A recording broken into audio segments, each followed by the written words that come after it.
Been a lot of different things out there flying around about Dylan, and not as much really about Bethany, the other surviving roommate, right?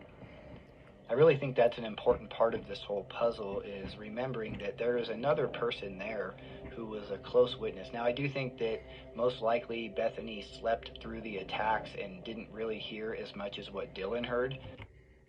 What's up, guys? True Crime King back. How we doing on this Monday morning? Hope we all had a great weekend. Doing okay, hanging in there. Anyway, all right. So I'm gonna be reacting to a True Crime Time video this morning. He's gonna be talking about why he thinks Dylan waited so long to call the police. I mean, we all know for some reason nobody called the police for what, just about somewhere around 9 hours, right? 8 or 9 hours. And you know, if a murder happened in my house and someone didn't call for 8 or 9 hours, and I had two other people that were alive still living here, that would be kind of weird, right? So and yeah, it's the same here with Dylan and Bethany. It's kind of weird why nobody called the police for 8 or 9 hours. It's just fucking weird. So and it's inexcusable as far as I'm concerned. But let's see what True Crime Time says, and we'll see what we got. Here we go. But I think that when she did wake up that morning, she played a very important part in how things unfolded that morning once they realized what was happening in the house. I'm going to focus mostly on Dylan for this video because this is the person who's been being talked about the most, so I want to address this part of the case. But well, yeah, because number one, Dylan's bedroom is on the second floor, right? Number two, Dylan admitted to having eye contact with the killer, right? Which we assume is Koberger, okay? And Bethany, her room is on the first floor, which the killer didn't go on, right? And we all assume she was just asleep because there's nothing saying otherwise as of this second, okay? So, but I think this does tie into the other roommate. That's why nobody's really talking about Bethany, right? Bethany as well. What I can tell based off of all of that social media that's out there of pictures of her with Kaylee and Maddie, it seems to me like they were all pretty good friends and pretty close. There's really nothing out there to show that she would have had any personal issue with anybody in the house. Any theory out there about Dylan? Well, you know, that is true. But to be fair, right? Let's look at it from the other side. Everybody, especially young women, they always look happy in fucking pictures, right? Look at Instagram, look at Facebook, okay? They're always smiling and happy. They're not gonna take a picture frowning and crying, right? I mean, come on. So you don't really know what's going on behind the scenes, what kind of boy drama is going on, or any kind of drama, right? Because they're gonna hide that. They're not gonna. They're gonna want to look good in pictures, right? Everybody does, okay? So yeah, you can't tell if something's wrong with somebody just because they're smiling in some pictures, right? Being involved in the actual murders, in my opinion, doesn't make any sense at all. So I'm going to move past that thought pretty quick and focus more on the drug angle that's being discussed. Kaylee's family and their attorney has also been supportive to Dylan. I think part of why Kaylee's family's attorney wants the gag order released is so that they can help dispel these rumors that are going around about what happened between 4:30 and 11:58. I think there is more information about that time frame that they're keeping close and they're not releasing. And that could be frustrating some of the families, and they want things to kind of quiet down so that they can focus on the next phase of the trial that's coming up in June.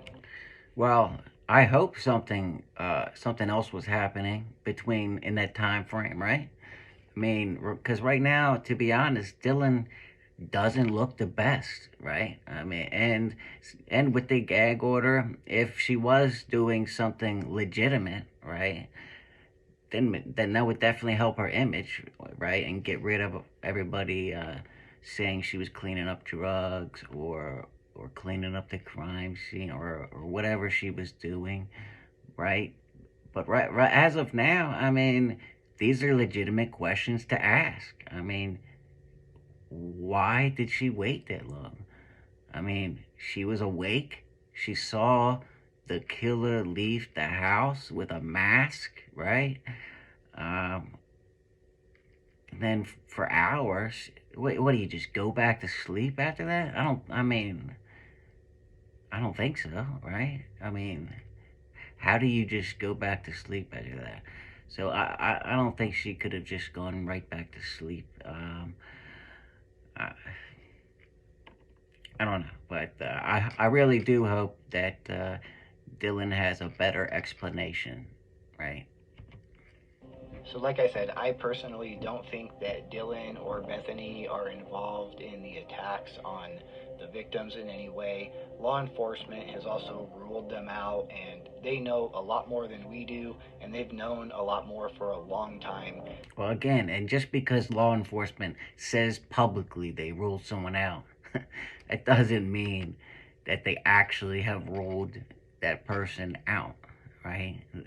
So that doesn't mean anything either. It's just like when the police give you a polygraph, a lie detector test. Okay, you can't pass or fail a lie detector test. it, that's why they can't use them in court. Right? The lie detector test doesn't do anything. It just tries to get you to confess. Okay. If you didn't know that, well, now you do. Okay. So I think if there was anything there that would show an involvement with them and the murders, it would have been uncovered by now. So that kind of leaves us with the other angle of, okay, maybe there was a different reason other than that. Like if maybe Dylan was hiding drug evidence, or if there was drug sales going on from the house, it may have had something to do with that. And I think 100%, at least in the past, before the murders, I mean, I'm sure they were doing some kind of drugs. Maybe not hardcore, selling drugs out of the house, doing that, but I'm sure guys were bringing drugs over for the girls and they were doing them when they were partying at the house and stuff like that. I mean, that's just, it's kind of normal for college age kids and partying, okay? I know there's some parents out there that aren't going to believe me, but you can believe me. I mean, I'm 33. I just, was what not too long ago I was that age, okay? I've seen it with my own eyes. I mean, it would take a smoking gun in order to connect her to the actual murders. So if you're going to think that she's involved in any kind of cover up, most likely I think that you would be leaning on the idea that it had something to do with drugs. So I've done my best to try to find a connection on drug sales from the house, and I haven't had much luck with that. Now, I have come across some people who have told me that they personally are aware of drugs being sold from the house. Yeah, I mean, it's not going to be on the freaking internet, right? That if they were using and selling drugs at that house, right? I mean, come on. Only only their close friends are gonna know. The people that were actually partying at the house are gonna. That's all it's gonna know. Okay. I mean, no no one's gonna go put on the internet. We did drugs on October 2nd at 1122 King Road. You know what I mean? Come on. Now, I do think that that's possible that there could be an occasional transfer of drugs when you're talking about frat and sorority houses and a college environment. Everybody knows that people at that age are experimenting. I think that Yeah, that's what I was just talking about. That kind of low level, just using drugs. I'm sure that happened, 100%. is a big difference, though, from a house being kind of what you would call a drug house, right? So Yeah, just like that lady Kim over at Drunk Turkey was trying to say. Come on, man. Or it's called a trap house, right? And that's nowhere near what this house most likely was. Okay, 99.9%. That's a fact. Right?